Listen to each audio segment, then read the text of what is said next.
Hello everyone, नमस्कार। मैं एक बार फिर से आप सभी का अपने यूट्यूब चैनल हैरी क्लासेस में बहुत बहुत स्वागत करता हूं। दोस्तों, आज हम भौतिक विज्ञान का एक नया टॉपिक स्टार्ट करने वाले हैं। दोस्तों, इससे पिछली वीडियो में हमने भौतिक विज्ञान का परिचय यानी कि इंट्रोडक्शन देखा था।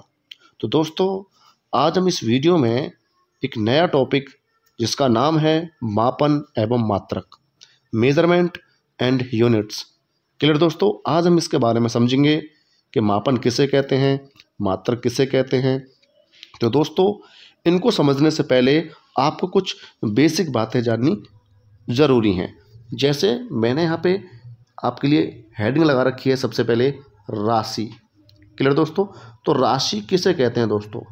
तो राशि जिसे संख्या के रूप में प्रकट किया जा सके उसे राशि कहते हैं। दोस्तों, आप इस प्रकृति के अंदर कोई भी वस्तु ले लीजिए, कोई भी पदार्थ ले लीजिए या किसी भी चीज़ को ले लीजिए, अगर आप उसके लिए एक संख्या का इस्तेमाल कर रहे हो तो दोस्तों हम उसी को क्या कहते हैं? राशि कहते हैं। जैसे आप मान के चलिए कि जनसंख्या। तो दोस्तों, अगर हम बात करें कि भारत की जनसंख्या कितनी है, तो आपको कोई ना कोई तो एक संख्यात्मक मान लेना पड़ेगा, कोई ना कोई तो आपको एक संख्या माननी पड़ेगी। ठीक है दोस्तों, या आपसे मैं बात करूं कि वस्तु का भार, कोई भी वस्तु है, आप उस वस्तु का कुछ ना कुछ तो भार होगा दोस्तों। तो उस भार को बताने के लिए आपको कोई ना कोई संख्या यूज करनी पड़ेगी। तो दोस्तों, उसी संख्या को हम क्या कहते हैं? राशि कहते हैं। या फिर कोई भी आप अंक वगैरह, संख्या वगैरह ले लीजिए, तो आप समझ चुके होंगे कि राशि हम किसे कहते हैं। क्लियर दोस्तों, जिसे संख्या के रूप में हम प्रकट कर सकें उसी को क्या कहते हैं दोस्तों? राशि कहते हैं। अब बात करते हैं दोस्तों नेक्स्ट हेडिंग पर कि भौतिक राशियां किसे कहते हैं, भौतिक राशियां किन्हें कहते हैं। तो दोस्तों, भौतिक के नियमों को जिन राशियों के पदों में व्यक्त किया जाता है उन्हें भौतिक राशियां कहते हैं। भौतिक नियम का मतलब है दोस्तों कि इस प्रकृति के अंदर जितने भी आपके नियम हैं या जितने भी आपके द्रव्यमान या ऊर्जा या किसी पदार्थ को लेकर जो भी नियम बने हुए हैं दोस्तों, उन सभी को जिन राशियों में व्यक्त किया जाता है उन्हीं को हम क्या कहते हैं दोस्तों? भौतिक राशियाँ। जैसे लंबाई, ताप, समय, बल, वेग, विद्युत धारा आदि। तो दोस्तों, ये राशि जो हमने यहाँ पे लिखी हैं उदाहरण में, ये सभी भौतिक राशियाँ हैं और इनकी तरह और भी बहुत अन्य राशियाँ हैं। क्लियर दोस्तों, तो ये बात आपको समझ में आ गई होगी कि भौतिक राशियाँ हम किन्हें कहते हैं। तो दोस्तों, ये ज़्यादा अभी हमारे लिए खास इम्पोर्टेंट नहीं है, तो हम आगे बढ़ते हैं। तो दोस्तों, नेक्स्ट हेडिंग है हमारी भौतिक राशियों के प्रकार। क्लियर दोस्तों, भौतिक राशियों के प्रकार। तो दोस्तों, आप यहाँ पे देख रहे होंगे कि भौतिक राशियों को हम दो पार्ट में डिवाइड कर सकते हैं। दो पार्ट में कैसे डिवाइड कर सकते हैं कि सबसे पहले हम भौतिक राशियों को वर्गीकृत कर सकते हैं दिशा एवं परिमाण के आधार पर, कि जिन भौतिक राशियों में दिशा और परिमाण का जो रोल होता है दोस्तों, हम उनके आधार पे उनको अलग रख सकते हैं। और दूसरे वर्ग में हम रख सकते हैं भौतिक राशियों को कि मापन और मात्रक के आधार पर। ठीक है दोस्तों, मापन और मात्रक के आधार पर हम उनको दूसरे टाइप में कैटेगरी में मतलब हम उनको रख सकते हैं। तो दोस्तों, यहाँ पे हम देख रहे हैं कि दिशा और परिमाण के आधार पर भी हम दो तरह से उन राशियों को वर्गीकृत कर सकते हैं। दो टाइप से हम उनको डिवाइड कर सकते हैं। पहले अदिश राशियाँ और दूसरे सदिश राशियाँ। क्लियर दोस्तों, तो अदिश राशियाँ दोस्तों किन्हें कहते हैं? तो अदिश राशियों का मतलब है कि अगर आप अदिश का विच्छेद करोगे तो यहाँ बनेगा दोस्तों ए प्लस दिश। क्लियर दोस्तों, ए प्लस दिश। तो आप यहाँ पे समझिए, ए का अर्थ होता है दोस्तों बिना, या दोस्तों आप कह सकते हो रहित, या क्या कह सकते हो आप दोस्तों? रहित। तो यहाँ पे हम अगर थोड़ा सा कॉमन सेंस लगाएं तो हम कह सकते हैं दिश मान दोस्तों क्या हो सकती है? दिशा। दिश मान क्या होता है? दिशा। तो आप कह सकते हो कि अदिश राशियाँ उन्हें कहते हैं जो बिना दिशा वाली होती हैं या जो दिशा रहित होती हैं। क्लियर दोस्तों? तो अगर आप थोड़ा सा और इसको अच्छी तरह से समझना चाहो तो आप कह सकते हो कि अदिश राशियाँ वे राशियाँ होती हैं जिनमें केवल परिमाण की आवश्यकता होती है, दिशा की नहीं। इन राशियों को व्यक्त करने के लिए हमें सिर्फ परिमाण की जरूरत पड़ती है, ना कि दिशा की। और नोट, एक बात याद रखना दोस्तों, नोट करके कि अदिश राशियों को हम जितनी भी अदिश राशियाँ हैं उनको अंकगणित के नियमों से जोड़ सकते हैं। अंकगणित के जो साधारण नियम होते हैं दोस्तों, हम उनके द्वारा उनको जोड़ सकते हैं या घटा सकते हैं। तो दोस्तों अब यहाँ पे हम देखते हैं सदिश राशियाँ। सदिश राशियाँ किसे कहते हैं दोस्तों? से मीन्स क्या होता है? सहित, और दिस मीन्स दिशा, तो दिशा सहित। क्लियर दोस्तों? तो हम यहाँ पे कह सकते हैं कि सदिश राशियाँ किन्हें कहते हैं कि वे भौतिक राशियाँ जिनमें परिमाण और दिशा दोनों की आवश्यकता होती है दोस्तों, उन्हें हम कहते हैं सदिश राशियाँ। क्लियर दोस्तों? यहाँ मैंने एक नोट करके चीज़ लिख रखी है कि सदिश जो राशियाँ होती हैं उनको हम सदिश योग के त्रिभुज नियम की सहायता से हम उनको जोड़ सकते हैं या घटा सकते हैं। मतलब वो सदिश राशियाँ जो भी होंगी वो सदिश योग के त्रिभुज नियम का पालन करेंगी। क्लियर दोस्तों? हम उनको साधारण तरीके से जोड़ते या घटाते नहीं हैं, हम उनको एक सदिश योग के त्रिभुज नियम से या सदिश योग के चतुर्भुज नियम से हम उनको जोड़ते या घटाते हैं दोस्तों। क्लियर?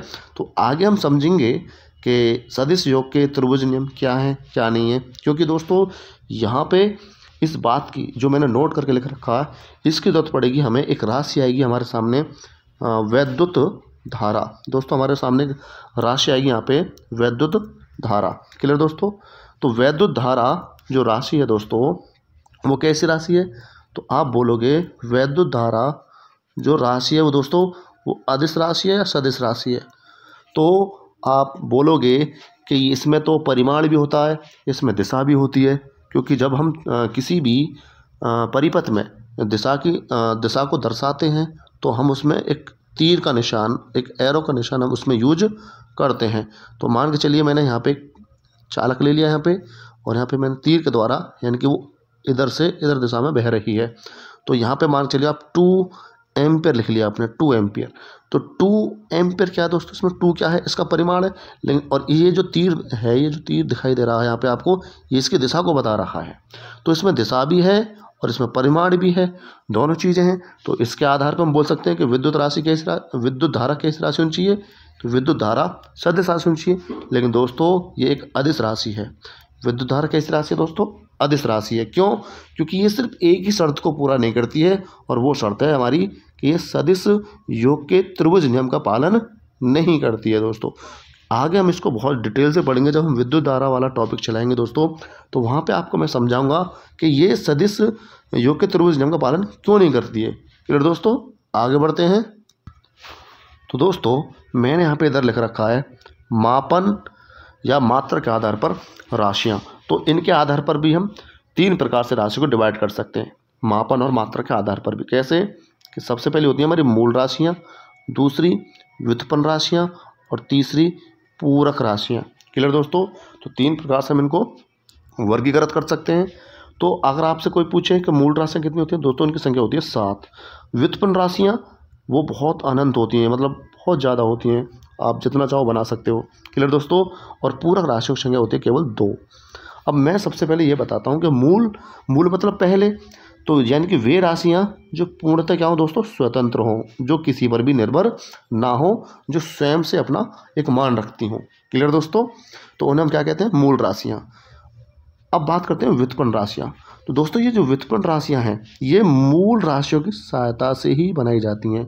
ये मूल राशि जो राशियाँ हैं इनके द्वारा ही ये बनाई जाती हैं। ठीक है? तो यहाँ पे लिख रखा है मैंने कि मूल राशियों की सहायता से व्यक्त की जाती हैं कौन सी राशियाँ? व्युत्पन्न। व्युत्पन्न का मतलब आप अर्थ से ही पता लगा सकते हो, जो किसी से उत्पन्न होती हो। तो वो किससे उत्पन्न होंगी? वो किससे बनेंगी? वो मूल राशियों से बनेंगी आपकी। क्लियर? तो दोस्तों अब बात करते हैं पूरक राशि की। तो पूरक राशि हमारी 2 होती हैं। अब इन पूरक राशियों में एक खास बात ये होती है, ना तो हम इन्हें मूल राशि मानते हैं और ना ही हम इन्हें व्युत्पन्न राशि मानते। ये राशियां जो हैं दोनों दोस्तों पूरक राशियां, ये एक विशेष श्रेणी में आती हैं, इनको एक विशेष श्रेणी में रखा गया है। क्लियर दोस्तों। लेकिन मैं एक आपसे एक बात बताना चाहता हूँ कि 1995 से इन पूरक राशियों को अब व्युत्पन्न राशि माने जाने लगा है दोस्तों। यानी कि पूरक राशियों को अब हम व्युत्पन्न राशि कहने लगे हैं। ठीक है दोस्तों।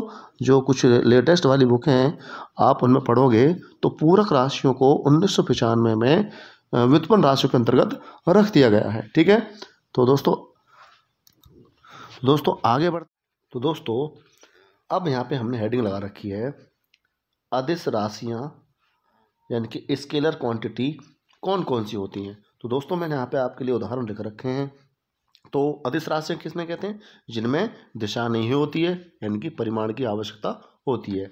तो वो हैं जैसे कि दूरी, चाल, द्रव्यमान, आयतन, घनत्व, कार्य, ताप, विद्युत धारा। देखो दोस्तों मैंने आपको पहले बता दिया था कि विद्युत धारा हमारी एक अदिश राशि है। इसमें परिमाण भी होता है और इसमें दिशा भी होती है, लेकिन फिर भी हम इसको क्या कहते हैं, अदिश राशि कहते हैं। क्यों कहते हैं दोस्तों, अभी मैंने आपको पीछे बताया था, क्योंकि यह राशि हमारी जो सदिश योग का जो त्रिभुज नियम होता है वो उसका पालन नहीं करती है।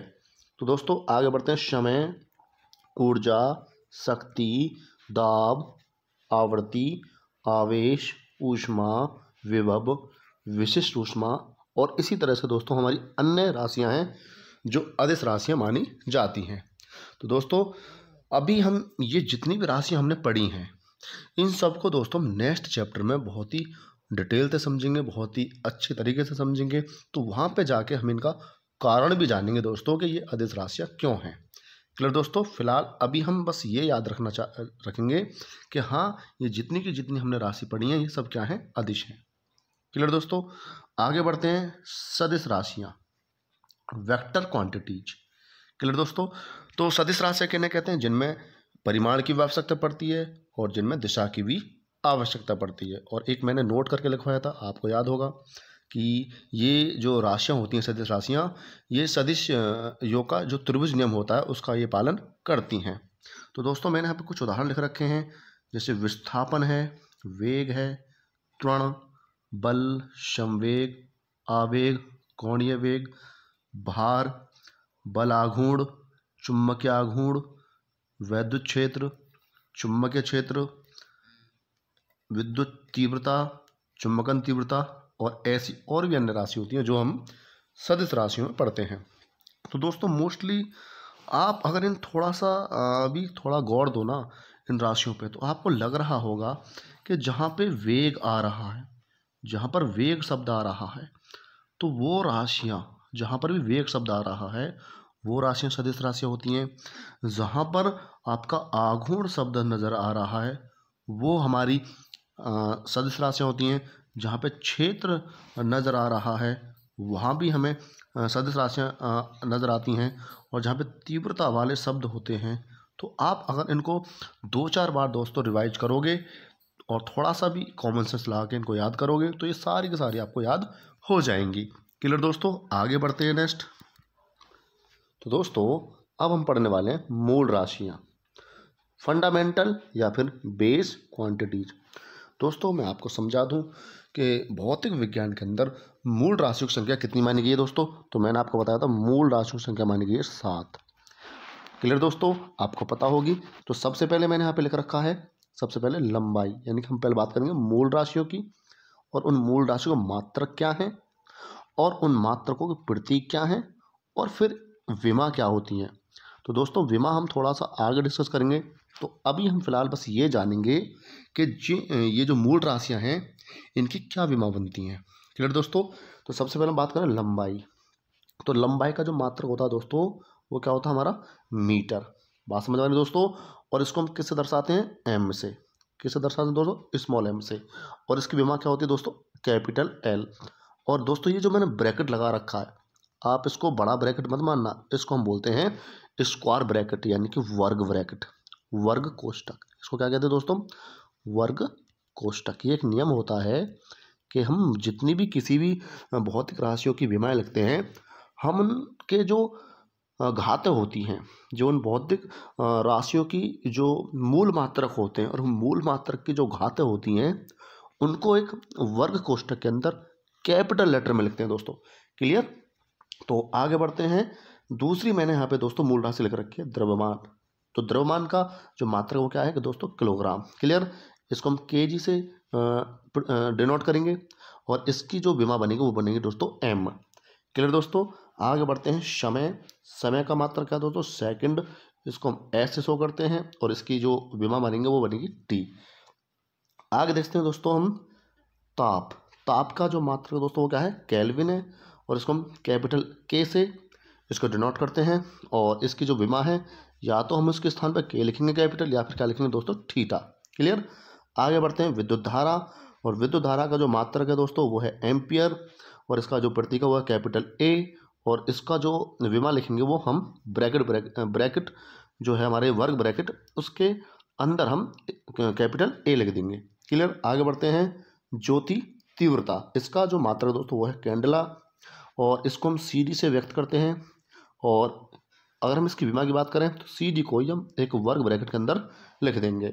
अब बात करते हैं दोस्तों पदार्थ की मात्रा, और पदार्थ की मात्रा का जो मात्रक होता है वो होता है मोल और मोल को हम M O L, small letter हैं सारे के सारे, इस रूप में लिखते हैं और इनको ही हम अगर वर्ग कोष्टक के अंदर लिख दें तो ये क्या बन जाएगी? इसकी विमा। तो दोस्तों आपको बात समझ में आ गई होगी कि मूल राशि की संख्या कितनी है? 7। तो दोस्तों आप इनको एक बार थोड़ा सा रिवाइज कर लेना, ये आपको याद हो जाएंगे और ये बहुत ही इंपॉर्टेंट है। इन्हीं की सहायता से हम जितनी भी राशियाँ भौतिक विज्ञान के अंदर बनाएंगे, इन्हीं की आवश्यकता पड़ती है हमें सब राशियों को बनाने में। क्लियर दोस्तों? आगे बढ़ते हैं। दोस्तों अब हम पढ़ने वाले हैं पूरक राशियाँ, सप्लीमेंट्री क्वांटिटीज। तो दोस्तों मैंने बताया था पूरक राशियों की संख्या कितनी होती है? 2 होती है और अब इनको हम मोस्टली जो पढ़ते हैं वो कहाँ पढ़ते हैं? व्युत्पन्न राशियों में। लेकिन दोस्तों फिर भी मैं इनका डिस्कस कर देता हूँ कि ये 2 कौन कौन सी होती हैं। तो पहली होती है दोस्तों हमारी समतल कोण और दूसरा होती है हमारी घन कोण। क्लियर दोस्तों? घन कोण को दोस्तों कहीं कहीं पे ठोस कोण भी लिख देते हैं, ठोस कोण। क्लियर दोस्तों? कहीं कहीं पे इसको क्या लिख देते हैं? ठोस कोण। क्लियर? ये बात आपको समझ में आ गई होगी। तो दोस्तों आगे बढ़ते हैं कि जो समतल कोण है उस समतल कोण का जो मात्रक होता है दोस्तों वो होता है रेडियन, जिसको हम आर ए डी से डिनोट करते हैं। और घन कोण का जो मात्रक होता है दोस्तों वो होता है स्टेरेडियन, जिसे हम एस आर से डिनोट करते हैं। क्लियर दोस्तों? तो दोस्तों अब हम पढ़ते हैं समतल कोण, यानी कि समतल कोण का जो मात्रक होता है वो क्या होता है दोस्तों? रेडियन। क्लियर? तो समतल कोण कैसे कहते हैं दोस्तों? कि किसी वृत्त की त्रिज्या के बराबर लंबाई के चाप द्वारा वृत्त के केंद्र पर बनाया गया कोण रेडियन कहलाता है दोस्तों, 1 रेडियन कहलाता है। तो दोस्तों ये आपको बात थोड़ी सी समझ में नहीं आई होगी तो मैं इसको थोड़ा बता देता हूँ आपको अच्छी तरह से। देखिए दोस्तों इसने बोला है कि एक वृत्त है, तो हमने यहाँ मान लिया दोस्तों एक वृत्त।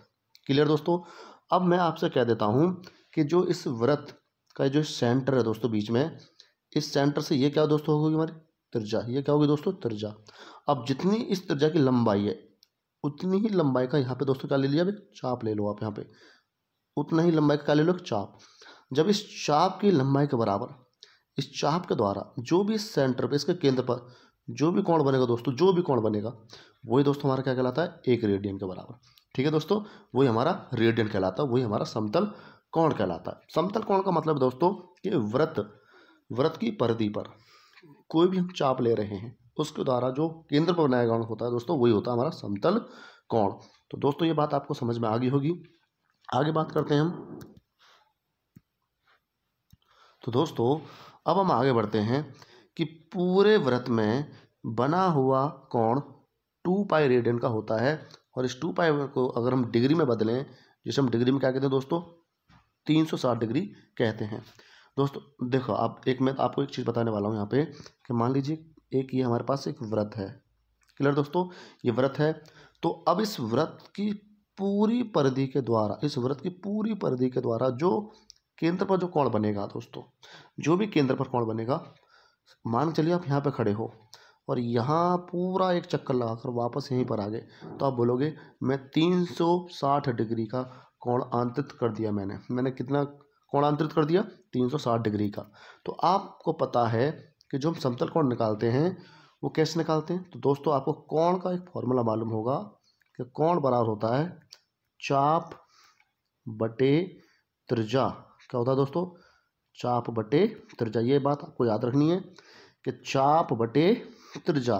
तो चाप कितना था? तो आप पूरी परिधि पर घूम कर आ गए, तो आपने कितना चाप लगा दिया? तो आप बोलोगे 2πr, यानी कि वृत्त की परिधि पूरी कितनी होती है? 2πr होती है। और त्रिज्या कितनी है इसकी? तो वह त्रिज्या मान ली मैंने r। क्लियर दोस्तों? तो r से तुम डिवाइड करोगे तो r से आप r कैंसिल कर दोगे, तो बचेगा क्या दोस्तों? 2π। इसलिए कहा जाता है कि पूरे वृत्त में बना हुआ कोण 2π रेडियन का होता है, या फिर हम कह देते हैं 360 डिग्री का होता है। क्लियर दोस्तों? दोस्तों मैंने यहाँ पे लिख भी रखा है कि पूरे वृत्त में बना हुआ कोण 2π रेडियन का होता है, जिसे डिग्री में 360 डिग्री कहा जाता है। तो हम कह सकते हैं कि जब हम देखो यहाँ पे मान चलो मैंने यहाँ पे एक वृत्त बना रखा है ये वाला, और इस वृत्त की त्रिज्या दोस्तों क्या है यहाँ पे r। क्लियर? तो मैंने r लंबा, जितनी इस वृत्त की त्रिज्या उतनी लंबाई का मैंने चाप ले लिया। तो इस चाप के द्वारा जो बनाया गया कोण है इस केंद्र पर दोस्तों, ये क्या कहलाता है? हमारा 1 रेडियन। क्लियर दोस्तों? तो हम कह सकते हैं अगर पूरे इस परिधि पर जो हमने पूरी की पूरी परिधि पर हमें एक चक्कर लगाया है, तो ये पूरा चाप ही हो गया हमारा पूरा। तो इस पर इसके द्वारा जो भी कोण बना वो कितना बनेगा? वो बनेगा हमारा 360। क्लियर दोस्तों? जब आप पूरे एक वृत्त है, आप यहाँ पे खड़े हो तो पूरा घूम के वापस यहीं पर आ जाते हो, तो आप कहते हो कि मैं 360 डिग्री का एंगल मैंने बना लिया। तो हम कह सकते हैं कि ये 2π बराबर कितना होता है दोस्तों? 360 डिग्री। तो पाई का मान अगर मुझे निकालना है तो 2 से कितने बार कट जाएगा? 180 बार कट जाएगा दोस्तों, 180 डिग्री बार। तो पाई रेडियन बराबर कितना हो गया? 180 डिग्री। और 1 रेडियन की अगर मैं बात करूँ तो पाई से हम क्या कर देंगे? डिवाइड कर देंगे इसको। और पाई का मान दोस्तों आपको पता होगा कि 22/7 होता है। तो जैसे ही 7 ऊपर जाएगा तो 180 गुणा 7 बटे कितना हो जाएगा हमारा? 22। तो जब दोस्तों उसको आप कैलकुलेट करोगे तो लगभग 1 रेडियन का मान आपका कितना बनेगा? 57.30 या 30 डिग्री बनेगा। क्लियर दोस्तों? तो ये 1 रेडियन की वैल्यू है आपके पास जो डिग्री में दी हुई है हमें। तो 1 रेडियन की वैल्यू डिग्री में कितनी होती है दोस्तों? 57.30 डिग्री के लगभग बराबर होती है। तो आप ये बात याद रखना। आगे बढ़ते हैं दोस्तों। तो दोस्तों अब पढ़ने वाले हम घन या फिर ठोस कोण। घन कोण या फिर ठोस कोण, जिसे हम क्या कहते हैं, जिसका मात्रक क्या है दोस्तों? स्टेरेडियन। तो क्या है? तो दोस्तों हम पढ़ते हैं कि किसी गोले की त्रिज्या के वर्ग के बराबर, ध्यान से सुनो दोस्तों, किसी गोले की त्रिज्या के वर्ग के बराबर क्षेत्रफल द्वारा उस गोले के केंद्र पर बनने वाला कोण स्टेरेडियन कहलाता है। दोस्तों मान के चलिए कि आपके पास यहाँ पर एक ये गोला है, ठीक है दोस्तों, ये गोला है, और इस गोले की त्रिज्या मैंने दोस्तों कितनी मान ली? r। तो जितनी इसकी त्रिज्या है उसके वर्ग के बराबर मैंने यहाँ पे छोटा सा क्या ले लिया? एक छोटा सा मैंने क्षेत्रफल ले लिया। अब इस छोटे से क्षेत्रफल के द्वारा जो भी इसके केंद्र पर जो कोण बनेगा दोस्तों, उसी को हम क्या कहते हैं? घन कोण कहते हैं, जिसको हम किस में व्यक्त करते हैं दोस्तों? स्टेरेडियन में व्यक्त करते हैं। क्लियर दोस्तों? ये बात आपको अच्छी तरह समझ में आ गई होगी। तो मैंने यहाँ पे जो DA लिख रखा है दोस्तों, तो इस DA का मतलब होता है कि हमने एक अल्प क्षेत्रफल लिया है, एक छोटा सा एक सूक्ष्म क्षेत्रफल लिया है मैंने, और उसके द्वारा जो यहाँ पे घन कोण बनेगा दोस्तों, उसके द्वारा जो यहाँ पे जो घन कोण बनेगा वो भी सूक्ष्म होगा। तो अगर मैं बात करूँ आपसे कि संपूर्ण गोले में जो स्टेरेडियन कोण होगा वो कितना होगा, या जो घन कोण होगा वो कितना होगा संपूर्ण गोले के द्वारा, तो आप बोलोगे, मैंने अभी आपको बताया था पीछे फॉर्मूला, और वो क्या फॉर्मूला था? तो वो फॉर्मूला था दोस्तों कि जब मैंने समतल कोण में तुम्हें एक फॉर्मूला बताया था कि कोण बराबर होता है दोस्तों चाप बटे त्रिज्या, क्योंकि वहाँ पे चाप के द्वारा जो कोण बनता है उसी को हम कहते हैं दोस्तों समतल कोण या 1 रेडियन। और यहाँ पे दोस्तों हम चाप के स्थान पर बस क्या लिख देंगे? चाप के स्थान पर दोस्तों हम यहाँ पे क्या लिखने वाले हैं? तो यहाँ पे लिखने वाले हैं हम जो हमने क्षेत्रफल लिया है। ठीक है दोस्तों, जो भी हमने यहाँ पे क्षेत्रफल लिया। तो हमने क्षेत्रफल कितना ले लिया, तो हमने पूरे गोले का क्षेत्रफल ले लिया। तो गोले का जो संपूर्ण क्षेत्रफल होता है दोस्तों वो होता है 4πr²। और दोस्तों हम क्या करने वाले हैं, त्रिज्या के वर्ग के। तो यहाँ पे दोस्तों त्रिज्या नहीं, यहाँ पे त्रिज्या का वर्ग लिख देंगे r²। और r² से r² कैंसिल हो जाएगा, तो कितना बचेगा दोस्तों आपके पास 4π। और यही हमारा संपूर्ण गोले में 4π स्टेरेडियन का कोण होता है। क्लियर दोस्तों, मैंने आपको आपके दिखा भी रखा है आपको। तो घन कोण जो होता है वो पृष्ठ क्षेत्रफल बट्टे r²। और पृष्ठ क्षेत्रफल कितना होता है गोले का 4πr² बट्टे r²। r² से r² कैंसिल हो जाएगी, तो दोस्तों कितना बचेगा 4π बचेगा।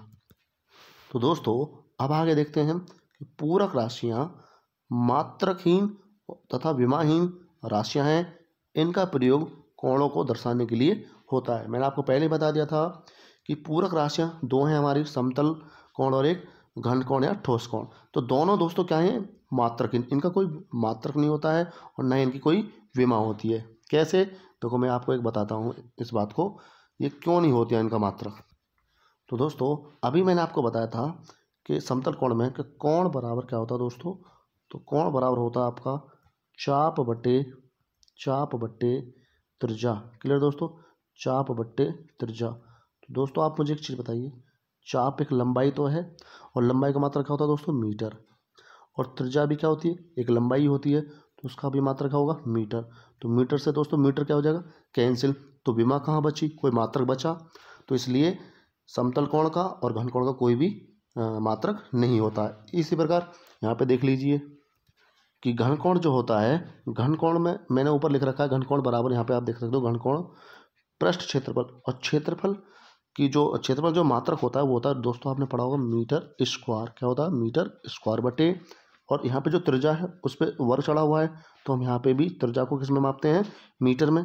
आप कह सकते हो त्रिज्या भी एक लंबाई है, तो उसके लिए भी हम क्या लिखेंगे मीटर, लेकिन यहाँ पे स्क्वायर चढ़ेगी तो यहाँ पे स्क्वायर चढ़ा देंगे, तो मीटर स्क्वायर से मीटर स्क्वायर यहाँ पे क्या हो जाएगा दोस्तों कैंसिल हो जाएगा, इसलिए इसकी कोई मात्रक यहाँ पे बचेगा ही नहीं। तो जब यहाँ पे इसका कोई मात्रक नहीं है तो इसकी विमा भी नहीं होगी। तो दोस्तों इसलिए हम कहते हैं कि जो पूरक राशियाँ हैं हमारी वो मात्रकहीन और विमाहीन है, ना तो उनका कोई मात्रक होता ना ही उनकी कोई विमा होती है। क्लियर दोस्तों, तो दोस्तों आज तुम्हें ये सारी की सारी बातें थोड़ी समझ में आई होंगी। अब हम अगले वीडियो में इसे नेक्स्ट पार्ट को पढ़ने वाले हैं। तो तब तक दोस्तों मेरे इस चैनल को आप सब्सक्राइब कर लीजिए अगर आपने सब्सक्राइब नहीं किया है, और इस वीडियो को अपने दोस्तों में अपने ग्रुप में ज़्यादा से ज़्यादा शेयर करिए दोस्तों, ताकि हर बच्चे को हमारे इस चैनल की, छोटे से चैनल की जानकारी मिल सके। तो दोस्तों तब तक के लिए नमस्कार।